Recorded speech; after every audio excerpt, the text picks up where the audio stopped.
সঙ্গে সঙ্গে তাদের টর্চের আলো নিভে গেল। চারপাশে তখন শুধু নূপুরের ঝুনঝুন আর চাপা হাসির শব্দ শোনা যাচ্ছিল। সেই শব্দ যেন তাদের আরও কাছে আসছে, আরও কাছে। হ্যালো এভরিওয়ান, আবারও একটা নতুন কাহিনী নিয়ে হন্টেড টেলস আপনাদের মাঝে হাজির। গল্পগুলো আপনাদের কীরকম লাগছে শুনুন, স্কিপ না করে আজকের হন্টেড টেলসের নতুন ধামাকাদার স্টোরি। কলকাতার বুকে প্রায় 200 বছরের পুরনো সেই বাড়ি বিশ্বাস হাবিলি। বহুকাল ধরে পরিত্যক্ত, ঝোপ জঙ্গলে ঘেরা, দিনের আলোতেও একটা হিমশীতল নীরবতা গ্রাস করে রাখত সেই হাবিলিকে। স্থানীয় লোকেরা বলতো এর আনাচে কানাচে নাকি বিশ্বাস পরিবারের মেজ বউ শর্মার অতৃপ্ত আত্মা ঘুরে বেড়ায়। শর্মা ছিল অসম্ভব সুন্দরী, কিন্তু পরিবারের অত্যাচারে তার জীবন দুর্বিষহ হয়ে উঠেছিল। একদিন গভীর রাতে তার পরিবারের 2-1 লোক তাকে বিষ খাইয়ে মেরে ফেলেছিল। গভীর রাত, আশেপাশে কেউই ব্যাপারটা বুঝতেও পারেনি আর জানতেও পারেনি। হাবিলির কুয়োর পাশে নাকি তার শেষ আর্তনাদ শোনা গিয়েছিল। তারপর থেকে এই হাবিলির শান্তি চিরতরে উধাও হয়ে গিয়েছিল। শর্মার আত্মা সবাইকে অতিষ্ঠ করে রেখেছিল। প্রতিশোধ নেওয়ার জন্য শর্মার আত্মা উত্তাল হয়ে উঠেছিল। কেউকেই শর্মা রেহাই দিত না। তাকে যে অন্যায়ভাবে মারা হয়েছিল, শেষ অবধি হাবিলির সব সদস্য তাদের ওই হাবিলি ছেড়ে একেবারের জন্য মুম্বাই চলে গিয়েছিল। আর এইদিকে হাবিলি পরিত্যক্ত অবস্থায় পড়েছিল।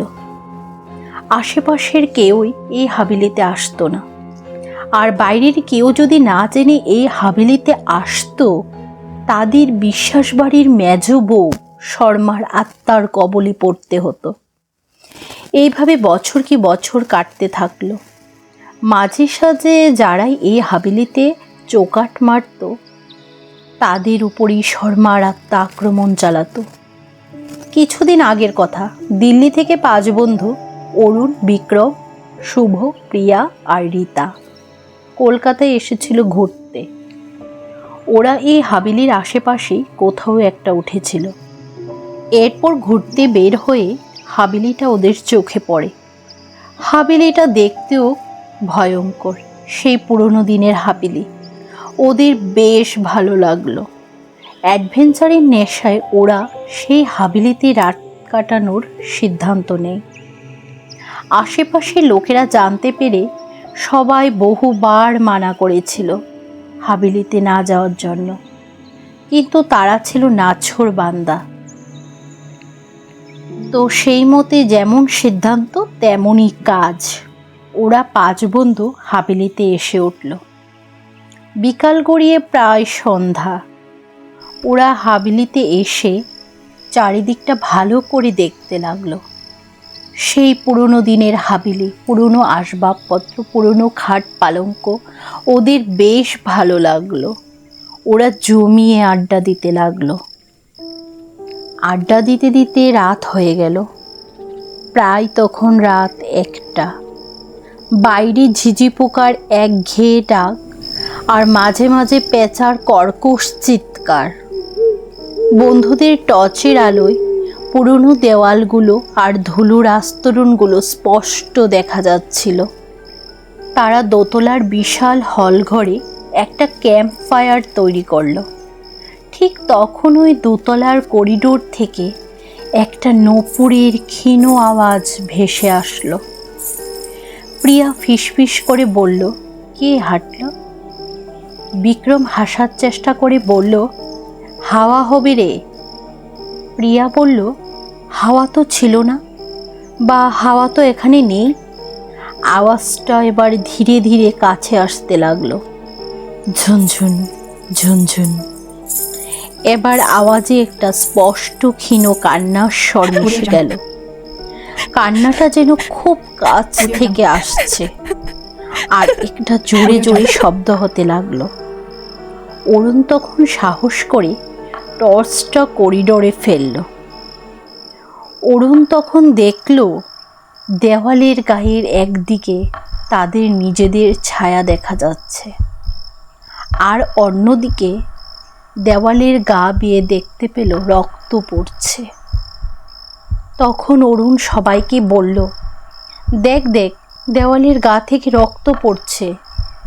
তখন বাকি সবাই বলে উঠল, কোথায়, চল কাছে গিয়ে দেখি। কিন্তু যখন সবাই কাছে গেল তখন নিজেদের ছায়া ছাড়া আর কিছুই দেখা গেল না, কোথাও কিছু নেই। কিন্তু তখনই হলঘরের মাঝখানে থাকা বিশাল আয়নাটা ওদের সবার চোখে পড়ল। সেটা ছিল ধুলো আর মাকড়সার জালে ঢাকা। শুভ বলল, আয়নাটা এত নোংরা কেন? এই কথা বলার সঙ্গে সঙ্গেই যেন একটা অদৃশ্য হাত আয়নার কাচের উপর থেকে সমস্ত ধুলো মুছে দিল। আয়নার স্বচ্ছ কাচে তাদের 5 জনের প্রতিচ্ছবি ভালোভাবে দেখা গেল। কিন্তু কি ভয়ঙ্কর ঘটনাটা ঘটল ঠিক তারপরের মুহূর্তে। তাদের প্রতিচ্ছবিগুলো ঠিক পেছনে আভাচাভাবে একটা সাদা শাড়ি পরা, কোঁকড়ানো চুল আর চোখবিহীন এক নারী মূর্তির মুখ ভেসে উঠল। তার ঠোঁটে এক বিভৎস চাপা হাসি। 5 জনই একসঙ্গে তীব্র আর্তনাদ করে উঠল। তারা যখন আয়নার দিকে তাকালো, নারী মূর্তিটা আবার মিলিয়ে গেল। শুধু তাদের আতঙ্কিত মুখগুলোই আয়নায় দেখা যাচ্ছিল।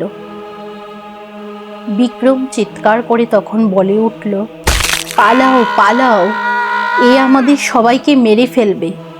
বিক্রম এই কথা বলার সঙ্গে সঙ্গে তারা সব বন্ধুরা সিঁড়ির দিকে দৌড় লাগালো। ঠিক তখনই তাদের সামনে যেন একটা ঠান্ডা অদৃশ্য দেওয়াল তৈরি হলো। তারা ধাক্কা খেয়ে তখনই মেঝেতে পড়ে গেল। ঠিক তখনই সেই মুহূর্তে উপরের তলার একটা ঘর থেকে ভেসে এলো এক করুণ গম্ভীর স্বর। স্বরটা একটা মহিলার। চিৎকার করে বলে উঠল, যাওয়া তো এত সহজ নয় গো অতিথিরা, আমি একা থাকি যে এখানে, আমার সঙ্গে থেকে যাও চিরদিনের জন্য। সঙ্গে সঙ্গে তাদের টর্চের আলো নিভে গেল। চারপাশে তখন শুধু নূপুরের ঝুনঝুন আর চাপা হাসির শব্দ শোনা যাচ্ছিল। সেই শব্দ যেন তাদের আরও কাছে আসছে, আরও কাছে। এরপর এই রাতে এই হাভেলিতে কি হয়েছে তা আজও বলা অসম্ভব। পরের দিন সকালে স্থানীয় লোকেরা যখন হাভেলির সামনে গেল তখন তারা শুধু দেখল হাভেলির প্রধান দরজার বাইরে শুধু 5 জোড়া নতুন জুতো পড়ে আছে, আর ভেতরে নিস্তব্ধতা, গা ছমছমে অন্ধকার। আর ওদের 5 জনের কোনোই খোঁজ পেল না, ওরা কোথাও ছিল না। আগের দিন রাতে বিশ্বাস হাভেলিতে ওদের 5 জনের সাথে কি হয়েছিল তা আজও অজানা। হয়তো বিশ্বাস হাভেলির মেজ বউ শর্মার আত্মা ওদের 5 বন্ধুকেই টেনে নিয়েছিল শর্মার কাছে। গল্পটা কেমন লাগলো আপনাদের আমাকে জানাবেন। আর হন্টেড টেলসের প্রত্যেকটা স্টোরিকে লাইক, কমেন্ট, শেয়ার আর ফলো করে পাশে থাকবেন। আবারও নতুন কিছু স্টোরি নিয়ে আপনাদের কাছে আসার চেষ্টা করব। ধন্যবাদ।